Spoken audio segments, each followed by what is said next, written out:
बॉलीवुड में अक्सर बीते रिश्तों की कहानियां सामने आती रहती हैं, लेकिन हाल ही में एक्टर और मॉडल मुज़म्मिल इब्राहिम ने जो खुलासा किया है, उसने इंडस्ट्री के साथ-साथ फैंस को भी चौंका दिया है। एक इंटरव्यू में मुज़म्मिल ने दावा किया है कि वो 2 साल तक दीपिका पादुकोण के साथ रिलेशनशिप में थे। उन्होंने ये भी बताया कि खुद दीपिका ने ही उन्हें प्रपोज़ किया था। सिद्धार्थ कनन को दिए गए इंटरव्यू में मुज़म्मिल इब्राहिम ने अपने और दीपिका के बीच रिश्ते पर खुलकर बात की है। उन्होंने कहा कि जब दीपिका मुंबई आई थी, तब वो पहली बार किसी को डेट कर रही थी और वो इंसान खुद मुज़म्मिल थे। उन्होंने बताया कि ये उनका पहला सच्चा रिश्ता था और उस वक़्त दीपिका ने ही उन्हें सबसे पहले प्रपोज़ किया था।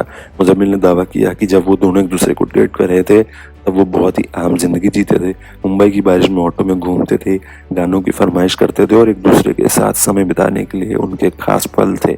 उन्होंने एक किस्सा शेयर करते हुए कहा कि एक बार उन्होंने ऑटो ड्राइवर से दीपिका का पसंदीदा गाना लगातार 1.5 घंटे तक बजवाया, जिससे दीपिका बहुत खुश हो गई थी।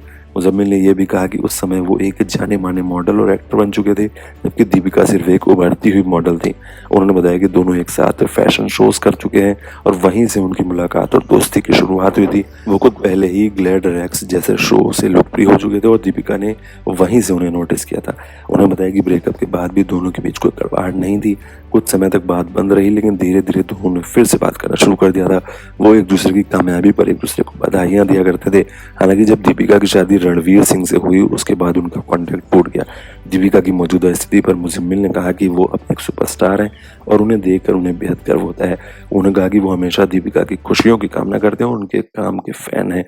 वहीं रणवीर सिंह से शादी से पहले दीपिका का नाम कई सितारों से जुड़ चुका है, जिनमें निहार पांड्या, रणबीर कपूर, सिद्धार्थ माल्या और कुछ क्रिकेटर्स के नाम भी शामिल हैं। हालाँकि मुज़म्मिल के साथ उनके रिश्ते को लेकर किया गया ऐसा दावा पहली बार सामने आया है।